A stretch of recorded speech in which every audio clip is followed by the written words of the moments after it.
경희 피레타 한의원의 강재춘 원장입니다.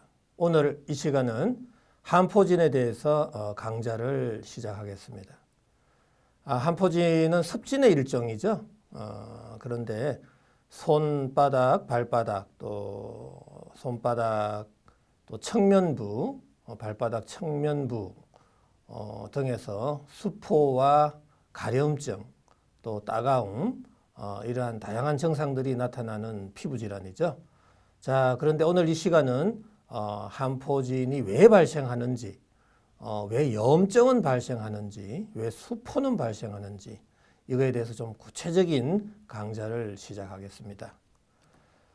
자, 한포진 강좌를 시작하기 전에 우리 인체에 대해서 좀 더 근본적인 질병의 발생 원인을 찾기 위해서 저는 첫 타이틀에 생명체는 무엇으로 이루어져 있나라고 이렇게 타이틀을 정해봤습니다. 자, 우리 모든 인간뿐만 아니라 모든 생명체는 이 세포로 구성이 되어 있죠. 모든 생명체의 구조적, 기능적 단위라고 그러죠. 근데 저는 이 세포를 피부 세포와 기관 세포 이렇게 크게 두 가지로 지금 나눠 보겠습니다. 자, 그런데 세포는 다양한 구조와 기능을 가지고 있습니다. 우리 일반적인 교과서에 있어서는 이 구조적인 측면, 또 기능적인 측면을 굉장히 강조합니다. 핵이다, 또 리보솜, 미토콘드리아, 또 골기체, 다양한 소기관들이 있고 그 각각의 기능들이 굉장히 중요하게 여기고 있습니다. 그런데 저는 이 시간에 있어서는 특히 그 미토콘드리아의 기능적인 측면을 좀 더 강조하고 싶습니다. 그 이유는 미토콘드리아에서 열 에너지가 발생하기 때문입니다. 자, 한포진은 질병이죠. 그러면 질병의 시작은 무엇일까요? 라는 이야기입니다. 우리 교과서를 보면은 모든 질병의 시작은 세포의 손상으로부터 시작이 되는 겁니다. 다음 시간에 왜 세포에 손상이 일어나는지에 대해서도 좀 강좌를 해드리겠지만 가장 기본적인 질병의 시작은 바로 세포의 손상, 또 기능 저하로 인해서 생긴다라는 이야기입니다. 그런데 세포의 손상은 바로 염증이라는 사실입니다. 자, 염증이 되어야 질병으로 우리가 볼 수가 있는 거죠. 자, 그렇다면 이 염증의 5대 증상은 발적, 발열, 부종, 통증, 가려움증 이렇게 크게 5가지로 구분할 수 있습니다. 한포진 대부분 이러한 증상들이 다 나타날 수가 있습니다. 자, 그런데 한포진은 건강하지 못한 피부의 염증성 질환이다라는 이야기죠. 그런데 건강하기 위한 그럼 조건은 뭘까요? 병을 치료하기 전에 완벽하게 건강하기 위한 조건에 대해서 우리는 분명히 아셔야 됩니다. 저는 환자분들한테 질문을 해봅니다. 완벽하게 건강하기 위한 조건은 무엇일까요?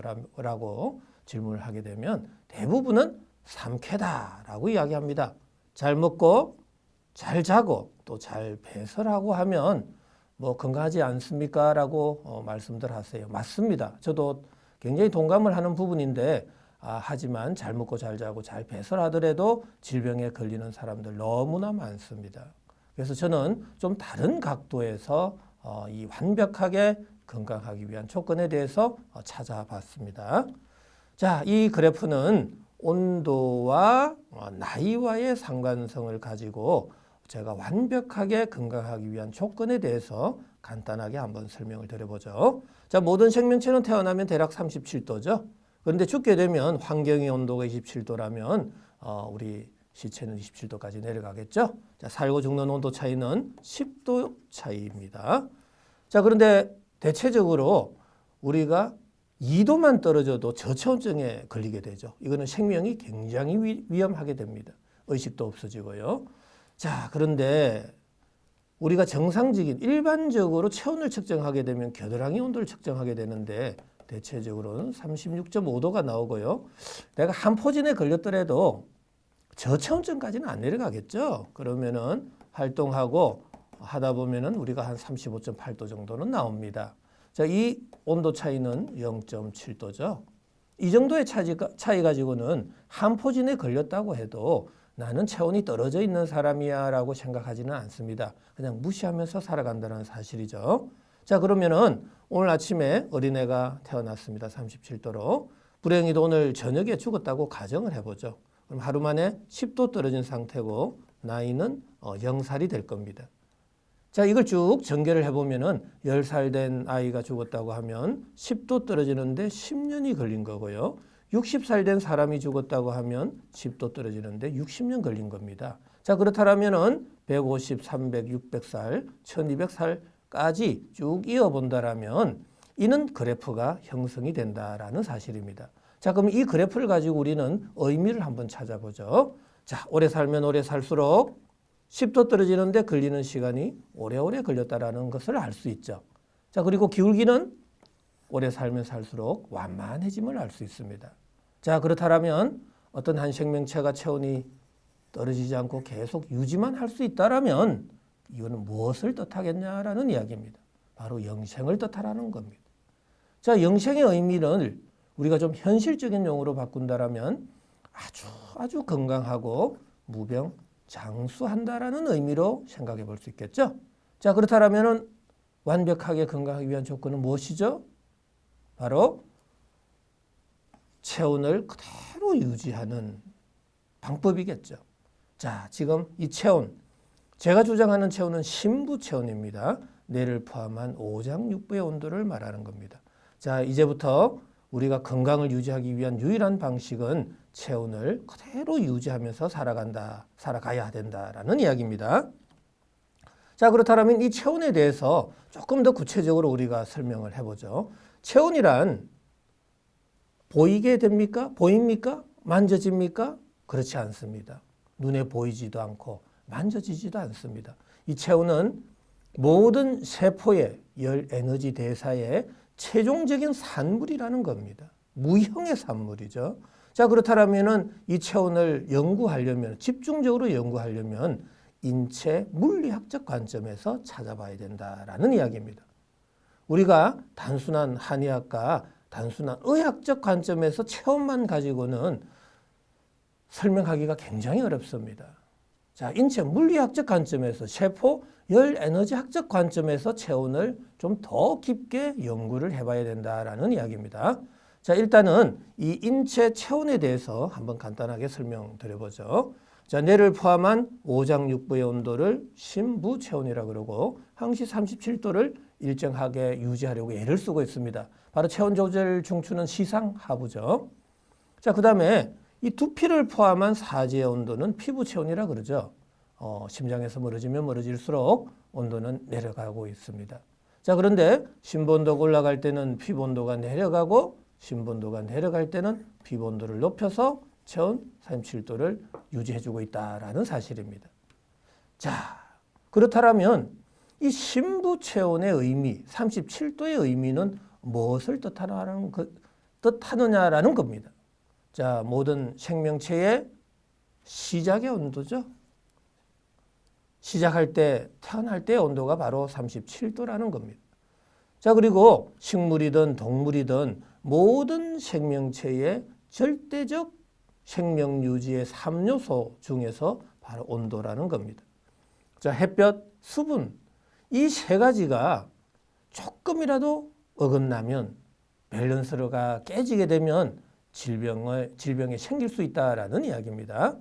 자, 그리고 세포가 가장 정상적으로 생명 현상을 유지한 또 발휘한 최종적인 그 결과의 온도가 바로 37도의 의미를 가지고 있습니다. 자, 그만큼 세포가 정상적인 일을 하고 있었다라는 이야기겠죠. 그만큼 병에 안 걸릴 수 있는 조건이라는 사실이죠.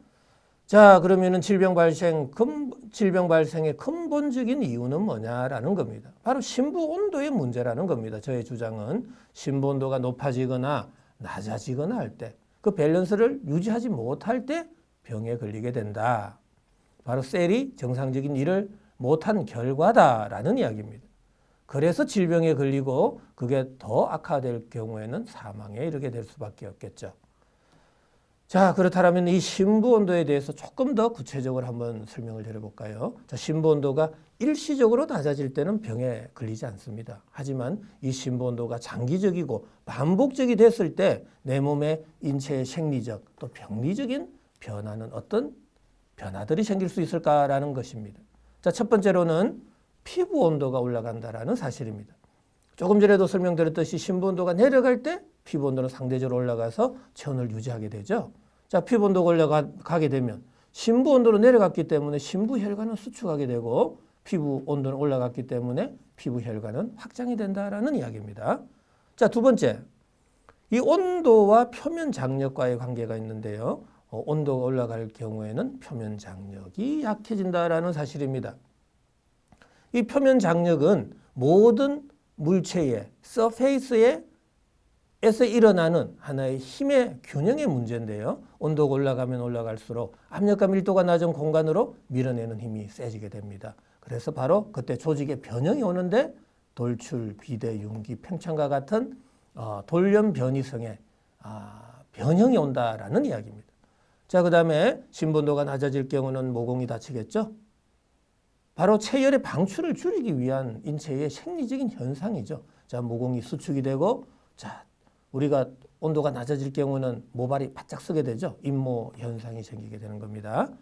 자, 마지막으로 모공이 다칠 경우는 땀 분비는 자연스럽게 감소하게 되겠죠. 자, 대체적으로 땀이 안 나는 사람들은 당연한데 한편에서는 국소다한증이 나타날 수 있다라는 이야기입니다. 자, 조금 뒤로 가서 자세하게 설명드리죠. 자, 먼저 피부 온도가 상승될 경우, 자, 어떤 조직의 온도가 상승됩니다. 그때 바로 염증이 생긴다라는 이야기입니다. 자, 우리 서양의학적 관점에 있어서는 우리가 항원, 항체, 세균과 바이러스가 들어와서 항원이 인체에 들어와서 그거에 대항하는 항체가 생기게 되는데 그때 서로 싸우는 과정에 있어서 염증성 매개물질, 사이토카인, 또 프로스타글란딘, 히스타민 등과 같은 염증성 매개물질이 생겨서 염증이 된다라고 보고 있습니다. 하지만 저는 그것도 당연한 일이지만 그러한 염증성 매개물질이 왜 생겼냐 이런 겁니다. 바로 온도가 올라갈 때 염증성 매개물질이 생겼다라는 겁니다. 그래서 염증성 매개물질을 억제할 것이 아니라 피부 온도가 왜 올라갔는지를 이해할 때 염증을 치료할 수 있다라는 이야기입니다. 자, 피부 온도가 올라갈 때 발적, 발진, 홍조, 홍반, 따가움, 화끈거림, 심한 경우는 통증이 생기겠죠. 자, 온도의 상승은 그 이후에 색소 침착이 되는 거죠. 당연히 모세혈관은 확장이 되겠고요. 자, 반대로 가볼까요? 자, 어떤 환부가 있습니다. 자, 환부가 홍조, 홍반 따갑고 화끈거립니다. 왜 화끈거리죠? 왜 따갑죠? 라고 했을 때 세균과 바이러스가 싸우면서 따갑습니까? 화끈거립니까? 그렇지 않습니다. 바로 그 조직의 병소의 온도가 상승되어서 따갑고 화끈거린다라는 이야기입니다. 자, 두 번째, 표면 장력이 약하다라는 이야기입니다. 자, 온도의 상승은 표면 장력의 약화를 초래하게 된다. 조직의 변형을 유발하게 된다라는 이야기죠. 자, 그럼 대표적인 증상은 구진, 부종, 팽진, 면포, 수포, 농포, 결절, 종기, 종양, 다양한 피부에서의 융기 현상, 돌출 현상이 생기는 겁니다. 자, 그런데 한포지는 특히 수포가 생기는 거죠. 자, 중요한 겁니다. 왜 수포가 생기는 거죠? 라고 했을 때 바로 표면 장력이 약화가 되었다라는 이야기입니다. 그럼 표면 장력은 왜 약화되었죠? 바로 온도의 상승이라는 겁니다. 피부 그 조직의 온도의 상승입니다. 그런데 외부에서 열을 가하지 않는데도 왜 피부에서 온도가 상승이 되는 거죠? 바로 심부 온도가 낮아져서 체온을 유지하는 과정에 있어서 시상 하부에서 명령을 내린 겁니다. 모공을 빨리 닫으라고. 자, 모공이 닫힌 이후에 내 몸에서 발생한 열 에너지는 어느 쪽으로 방출이 돼줘야 되는데 그때 구멍, 관절, 마찰이 많은 쪽으로 열이 확 쏠릴 경우에 피부 온도가 올라가게 되었다라는 이야기입니다. 자, 이 부분을 조금 더 다시 또 설명드려보죠. 자, 근데 세 번째, 모공이 다치게 된다라는 이야기입니다. 자, 당연히 모공이 다치면 모공이 수축이 되는 거죠. 그런데 여기서 중요한 거 바로 손발 끝에서부터 모공이 심장으로 서서히 다치면서 올라가게 된다라는 이야기입니다. 자, 자, 모공이 다치게 되면 피부로의 수분 공급량은 줄어들겠죠. 당연히 피부 건조균열 태선화가 생기는 겁니다. 자, 태선화란 피부가 두터워지는 현상입니다. 자, 수분 공급이 안 될 때 각질 세포 간의 점착성이 줄어들게 되죠. 그럼 그 각질 세포는 내 몸에서 붙어 있을 힘이 없어지는 겁니다. 뭔가 떨어져 나가는 탈락성의 증상들이 생기게 된다. 바로 인술, 각질, 가피와 같은 증상들이 생길 수가 있습니다. 자, 그 다음에 모공이 다치게 되면 열 에너지가 내 몸속에 있는 열 에너지가 원활하게 피부 바깥으로, 몸 바깥으로 방출이 안 되겠죠. 그러면 강제적으로 열을 빼내게 되는데 강제적으로 열을 빼내는 그 본능적 행위를 바로 가려움증이라 정의한다라는 것입니다. 자, 가려움증은 왜 생겼죠? 바로 모공이 다쳐서 열 에너지를 방출하기 위해서 긁게 된다라는 이야기입니다. 자, 그리고 모공이 다치게 되면 내 몸에서 골고루 열이 분산이 안 된다라는 사실입니다. 열 에너지는 항시 높은 온도에서 낮은 온도로 전도, 대류, 복사, 증발 네 가지 형태로 이동을 하게 되거든요. 자, 그런데 이때 우리가 구멍, 관절, 마찰이 많은 곳, 바로 얼굴, 대소변, 요도, 항문, 그 다음에 손바닥, 발바닥이 되겠죠. 자, 그 쪽으로 열이 쏠리게 될 때 그 조직의 피부 온도가 올라가게 되고 그때 염증이 된다라는 이야기입니다. 자, 그 부위가 염증이 됐을 때 아까 발열, 부종, 가려움증, 통증까지도 나타날 수가 있겠죠. 자, 표면 장력이 약화돼서 조직의 변형이 온다. 자, 한포지는 바로 구진과 같은 또 수포, 농포들이 생길 수 있다라는 이야기입니다. 자, 그 다음에 네 번째, 땀 분비가 감소하게 되겠죠. 당연히 땀이 분비가 되면 땀이 잘 안 나게 되는 겁니다. 운동을 해도 땀이 안 나는 사람 의외로 많습니다. 그런데 나는 땀이 많은 사람이야 라고 생각하는 분들도 의외로 많습니다. 바로 그것은 국소, 다한증의 형태로 나타난다라는 이야기입니다.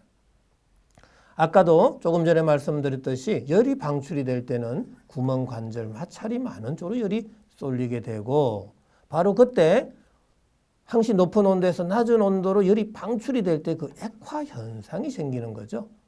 자, 그때 땀이 생기게 된다라는 이야기입니다. 그래서 대체적으로 이 상체 쪽으로 땀이 많이 나는 경우가 많고 그 다음에 사타구니, 겨드랑이, 손바닥, 발바닥 쪽으로 국소적으로 땀이 나는 형태가 많습니다.